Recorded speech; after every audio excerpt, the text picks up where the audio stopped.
Our next storyteller is someone fairly new in town. He's sitting over there very shy in the corner. I think he needs some friends.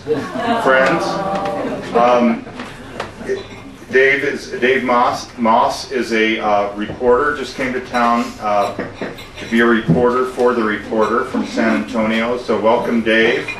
What an exciting job. Are you going to be sitting or standing? I'll be sitting. Okay.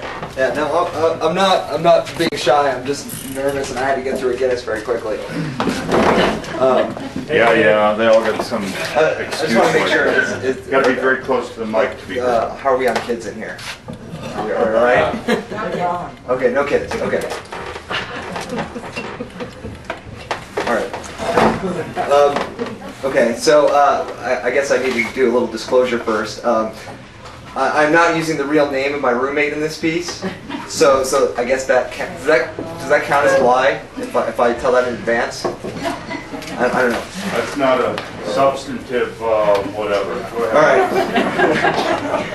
All right. Okay, so this, I'm not very good at pool, but this is the sort of long way to telling how I shot my one good game of pool. In 1999, I was living with a girl in Tokyo in what's called a weekly mansion. I'm going to back up a little bit. I was a student there, and the school had put us up in this place called a weekly mansion, which a mansion sounds like it's some sort of Bill Gates residence, 150 bathrooms, half as many rooms maybe. But no, a weekly mansion in Tokyo is pretty much a flop house. It's a weekly hotel where they put you while you look for other places to live. But this was a permanent place for us. Initially, I lived with this guy named Ian, who was my best friend. But this place was terrible. First of all, it was a part of town called Nakanobu, and Naka means inside or in the middle of, and Nobu, as far as I could tell, means absolutely nothing. So we did live in the middle of absolutely nothing. There was a tire factory, there was a few places that repaired train parts, and there was a lot of liquor stores. And this room we lived in was, I've never lived anywhere worse. You walk in, and the beds come down from the wall, as does a cupboard open up, and there's your TV, and then the table comes up as well, and then over here there's one burner with a fridge underneath, and then across from that is a bathroom, which looks like they took it out of an airplane and inserted it in the middle of our apartment. Ian and I weren't really willing to sort of sleep like we were married, so we pulled the mattresses off and put them on the floor, and there was about 1.5 feet between our beds, and I would sleep one way and he would sleep the other. We had this joke that if he farted, it would blow the covers off me. But Ian found a better place to live. It was also very cold there. You could see your breath at night, and if you turned on the heater, you'd end up with like a $200 per 20 minutes of heat. And so he left, and I was very sad to see him go, but he would have done the same for me. But in order to afford the room, which was something like $1,200 a month, it was ridiculous, I had to take another roommate. And so I asked this girl, Kate, if she would come share the room with me. And Kate and I never had anything romantic, and that's probably because I'm an idiot. But she moved in, and everything was fine until she brought a guy home. And this guy was, he was about 18 years old, obviously very wealthy, son of some sort of Italian statesman, some sort of, someone in the Italian embassy, and his name was Giuseppe, and we called him the Juice, because he had this whole gangster thing going with the hat on sideways and the baggy pants, and he was a graffiti artist. And he came over, and they started drinking and hanging out on her bed, and this guy, he's so self-centered, oh my god. Like, he would talk about himself, and he would just keep talking about himself, and she would play along and try to ask him a question about himself so he could talk about himself, and he would interrupt her so he could talk about himself. About 10:45, I knew the last train out of Nakanobu was leaving, and I was sick, I had a cold, I felt like crap, but as the minutes ticked, I knew that he wasn't planning on going home that night. So at 11 o'clock, I was like, alright, I gotta go to bed, like, I'm sick. And I told them so, and they were like, okay, we'll turn the lights off, that's okay, we'll let you go to bed. And so I lay down, And a few minutes pass, and I hear some chattering, and I'm like, all right, it's just some good night chatter.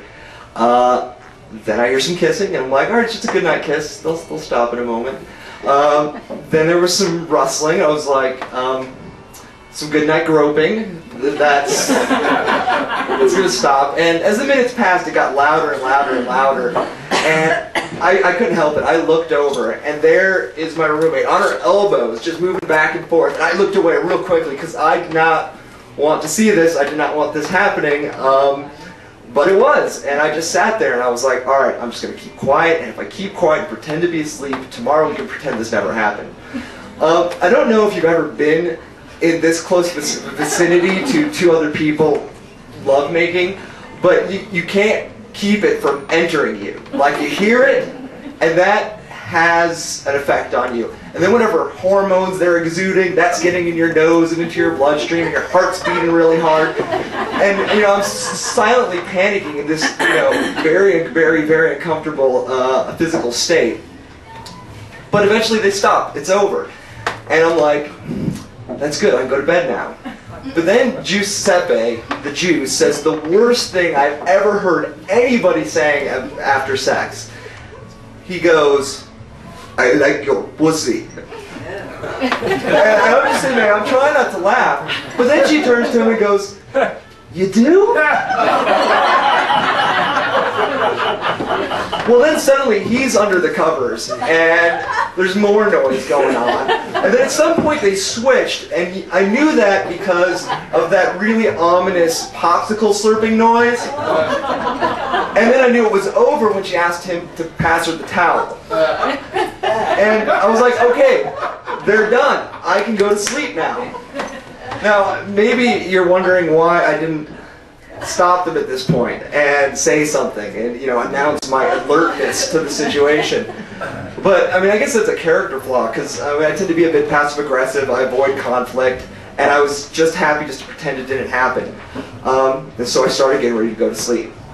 They must have thought I was in a coma at this point, because they went into round 3, and her head is banging against the window, her foot is like slapping against the part where the beds came down. There's groaning and roaring and who knows what else, and I'm just laying there, and I feel like I'm going to throw up at this point. I'm sick. Giuseppe's got more stamina than I do at this point. But eventually it stopped, and she got up and excused herself to go to the restroom, and I didn't feel like taking the chance that was her just cleaning up for round 4. So I scared the crap out of Giuseppe, jumping up and pulling my pants on, and I grabbed my shoes and a shirt, and I just said, I'm going to go get some dinner, and I ran out the door. And I woke up the neighbor, the friend who lived down the hall, and made him get up and go get a beef bowl with me, and then we went to the all-night pool hall, which was the only decent thing about our neighborhood.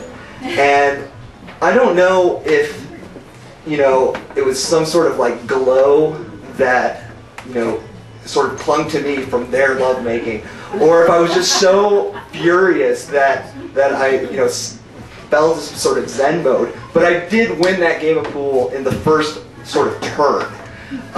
And all I can say is I guess I got lucky.